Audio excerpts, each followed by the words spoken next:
5টা 6 কন্ট্রোলে যখন ফোন করি আমাকে জানাইছে যে 5টা 5-এ এরকম একটা ঘটনা ঘটছে। তো এইটা আমরা আপাত দৃষ্টিতে দেখে যেটা মনে হচ্ছে এটা কোনো অ্যাক্সিডেন্টাল না, কেউ ইন্টেনশনালি এটা করছে, এইটুকু আমরা নিশ্চিত। তো আপনারা দেখতেছেন চতুর্পাশে এখানে প্রচুর ক্যামেরা আছে। আমরা এই আমাদের যে ইনভেস্টিগেটিং টিম তারা আসতেছে, আমরা ওই যে ডিজিটাল যে রেকর্ডগুলো হয় ওইটা আমরা নিব, ফরেনসিক করব, আমরা এটা ডিটেকশন করে ফেলবো ইনশাল্লাহ। তো এই পর্যায়ে আসলে বলার ওই আসে না, স্কোপ আসে না যে পার্টিকুলারলি কারা করছে বা কারা করে নাই, এইটা এই মুহূর্তে বলা যাবে না, এটা ইনভেস্টিগেশনে বাইর হবে। তবে প্রাথমিকভাবে ধারণা করা যায় যে এখানে দেখছেন যে 2টা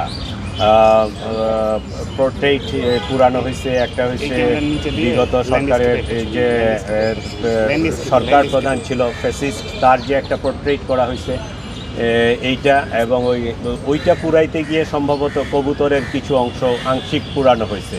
তাহলে ওই জিনিসটা যারা লাইক করে না তারাই এই কাজটা করবে, এইটা একটা মানে অনুমান নির্ভর কথা। কিন্তু এটা আমরা তদন্ত করে আমরা যদি ওই ভিডিও ফুটেজগুলো আমরা যখন কমপ্লিটলি এটা ইনভেস্টিগেশন করতে পারবো, আমরা ওইটা যে এখানে লাইটিং আগুনটা লাগাইছে তারে ডিটেক্ট করতে পারলে তার মাস্টার মাইন্ড কারা বা এটার সাথে কারা জড়িত এইটার ডিটেইল আমরা পরে বলতে পারবো। নিরাপত্তা ব্যবস্থা ছিল, পুলিশ ছিল, এখানে ঢাকা ইউনিভার্সিটির প্রক্টোরিয়াল টিম ছিল, তারাও ছিল। এইটা আমরা এখনও যেটা আমি প্রাথমিকভাবে শুনছি, প্রক্টোরিয়াল টিমের 2 জন সদস্য ছিল, তারা 5টার দিকে সম্ভবত মসজিদে নামাজ পড়তে গেছে এইরকম। আর পুলিশের টিমটা সম্পর্কে আমি এখনও ডিটেলস জানি না। আমার এখানে এক সেকশন 10 জনের ফোর্স থাকে, তো ওই গেটে থাকে কিছু আর এইখানে থাকে 3 জন। আমি ওদেরকে এখনও জিজ্ঞাসাবাদ করতে পারি নাই, কারণ আমি সকালে সরাসরি এখানে চলে আসছি। আমি জিজ্ঞাসাবাদ করার পরে জানতে পারবো যে আসলে তারা কই ছিল, কী অবস্থায় ছিল বা কিভাবে এই আগুনটা লাগলো। তাদের কাছ থেকে কিছুটা তথ্য পাওয়া যাবে, আর ভিডিও ফুটেজ বিশ্লেষণ করলে আমরা আরও সঠিক তথ্যটা পাবো।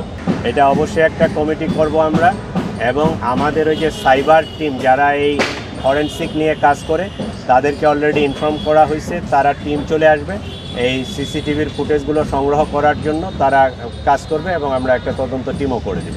আমি ওদের এই যে ডিভিআরের সাইজ বা ক্যাপাসিটি জানি না, আমরা টাইমটা জানি। তো টাইমটা যেহেতু আজকে ভোরের দিকে হয়েছে, আমার মনে হয় খুব বেশি সময় লাগার কথা না। আমরা যদি ওই শেষ রাতের ভিডিও ফুটেজগুলো অ্যানালাইসিস করি তাহলে খুব তাড়াতাড়ি এইটা পেয়ে যাব।